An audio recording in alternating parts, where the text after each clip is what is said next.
This year is, this happens, I don't know how often it happens, where Ash Wednesday is on the same day as Valentine's Day. And it just feels like a weird day. Does anyone kind of feel that weird tension? There's a great meme where it's a famous actor, and he's the cab driver, and he's asking someone in the back, "Hey, what are you doing for Valentine's Day?" And the guy in the back says, "Yeah, I'm going to put ashes on people's heads, and I'm going to tell them that they're going to die." And it's like, yeah, that's a great Valentine's Day thing to do. And on the surface, yeah, they're so different. Because on the surface, and what I'm saying is what most people think of Valentine's Day. It's about candy. It's about flowers, right? Taking your sweetie out, be my Valentine, Cupid, all of that stuff. And on the surface, Ash Wednesday seems to be this thing about death and seriousness.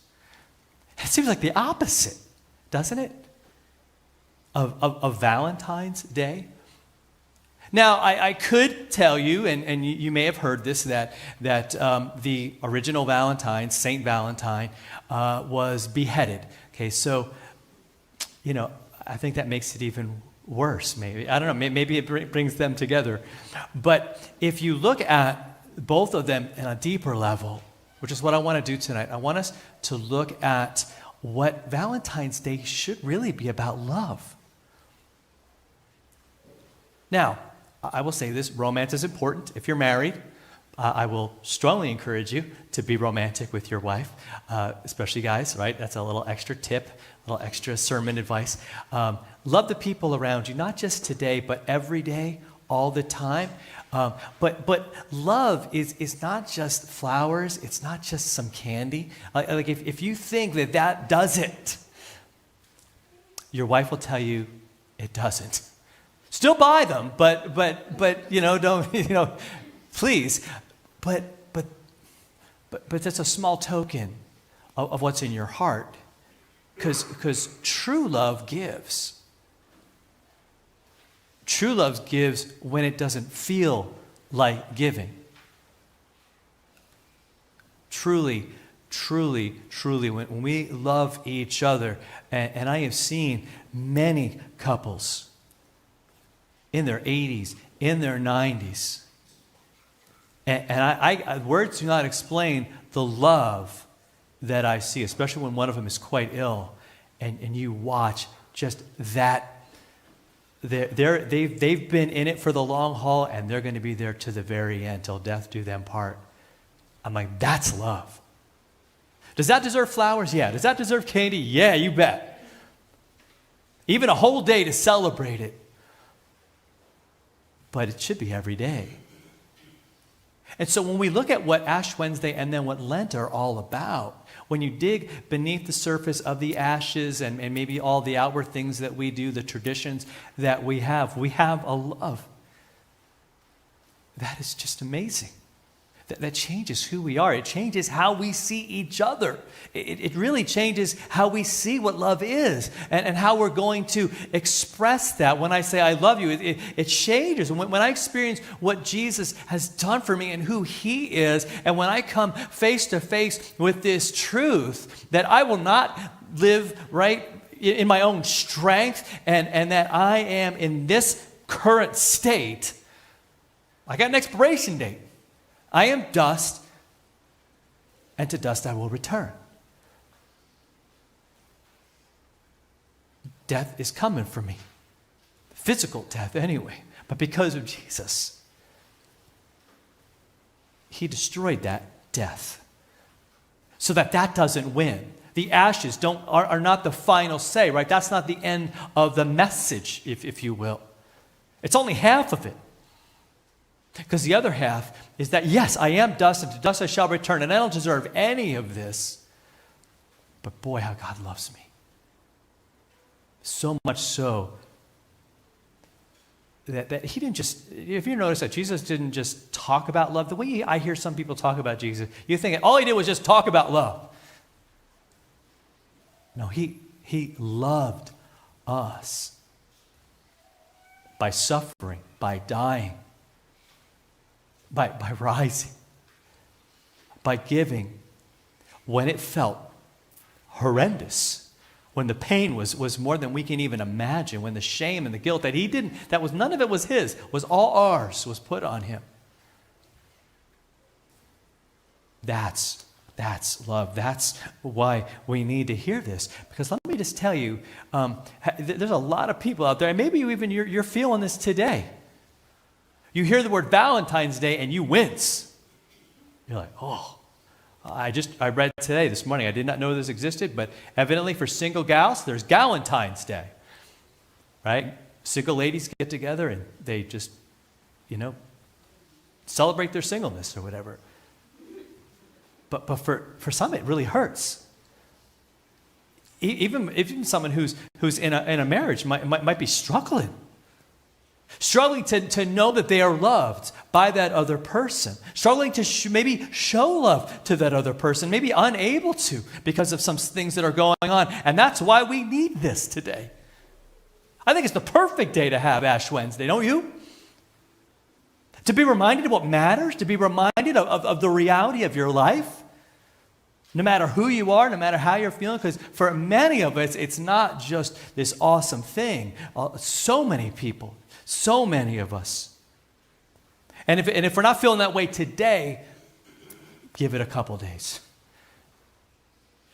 Loneliness, anger, bitterness, relational stress, and all of it. Wondering if even God cares about us. And then we have this text, right? In fact, we have this whole body of work called the Bible that God has given to us, this gift of His Word to us. The Psalms, just a beautiful, beautiful, beautiful thing. I would encourage you to read the Psalms every day. Pray them every day. Just let it sink in. And what we'll be doing throughout Lent is looking at Psalm 41 verse by verse. We'll do 2 verses tonight, but most of the time we'll do 1 verse, and we'll really focus on it, and we'll really look at it, because this is written by a guy who put his, I don't know if he had pants. Did they have pants back then? I don't think so. Maybe put his tunic on maybe one arm at a time. I don't know what was the saying back then. I'm not really sure. But he was a guy like us. Loved God with everything, but messed up. And he had many, many, many, many bad days, many dark days. Illness, people who he had counted on, right? Even family that betrayed him, tried to kill him. If you read the Psalms, man, you see it. It's raw. That's why I love it, because I'm like, man, I get it. Someone else feels that way. And that's what I want us to see in this. Don't just see this as beautiful poetry, even though it is. Don't see it as just, oh, it's so flowery and so beautiful. But it's beautiful because of how human it is, how real it is. His experience is our experience. And his God, and this is the most important part, is our God. The same one that he's crying out to, we are. He says in verse 1, he says, blessed is the one who considers the poor. In the day of trouble, the Lord delivers him. And perhaps David was saying, you know what, Lord, I poured my heart out. I've helped people out. And what do I get for it? I get abuse. I feel alone. But I know, and he wants us to know, I know that blessed, and you could, a better word for blessed would be, you're in the perfect place where you need to be, a favored position in life. You've got it where you need to be, and the person you need to be is someone who considers the poor, and another word for poor could be weak as well. That's who we are. Why? Because when we are at the end of our rope, and when we have no other recourse and we're done, God rescues us. In that day of trouble, he delivers us. David knew that. David had experienced that. You've experienced that. Because of Jesus, we've experienced that. See, the problem is when I hear this, I think of poor, I think of other people. I think of dudes in Philly who are living on the street, and that's certainly them. But I'm weak. Anybody else weak? Anyone else poor? Jesus said, blessed are what? The poor in spirit. Not just who feel like, but who are. We got to admit, I mean, the ashes that we have, they tell the story. You want to talk about weak? It doesn't get weaker than death, does it? And without Jesus, we are spiritually dead. He is the one that has brought us to life. You want to talk about rescuing me in the day of trouble, delivering me. That's what he did. And so we can pray this. And it makes us want to help the people around us, to care for people. Instead of saying, hey, what can you do for me? To say, hey, how can I help you? How can I add to your life? What's something that I can do? How can I let you know about Jesus? How can I let you know about this good news and encourage you and lift you up? Because I know that God's going to take care of me no matter what. In fact, he goes on in verse 2 and he says, the Lord protects him and keeps him alive. He is called blessed in the land. You do not give him up to the will of his enemies. And let me tell you, if you haven't seen the things that I see, right, because I'm on the same social media as many of you, I see the news and I see people's comments about various things. And again, the world's not exactly cheering us on, is it? And it can make us feel like giving up. And it's the same thing David dealt with. He tries, he does, right, and he gets nothing but grief for it. He feels like God has abandoned him. And sometimes we feel that. But tonight I want us to see that the Lord is there to protect us. Keeps us alive, even eternally. Right? Even forever, keeps us alive. And my hope is that we would be called blessed, that people would see our life and say, man, they've got it made.